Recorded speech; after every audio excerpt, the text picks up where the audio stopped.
સિયારામ બધાને મિત્રો। તો આજે મેં મુલાકાત લીધી હતી વાવથરા જિલ્લાનું નાનકડું એવું કટાવ ગામ, જ્યાં આગળ ખાખીજી મહારાજની તપોભૂમિ આવેલી છે અને જ્યાં આગળ અત્યારે ગાદીપતિ તરીકે બિરાજમાન છે પરમ પૂજ્ય શ્રી મહામંડલેશ્વર 1008 જયરામદાસજી બાપજી અત્યારે બિરાજમાન છે।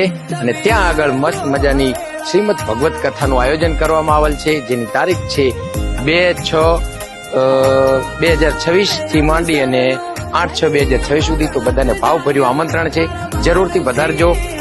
કટાવ ગામ, ભાભર તાલુકો, બનાસકાંઠાની અંદર।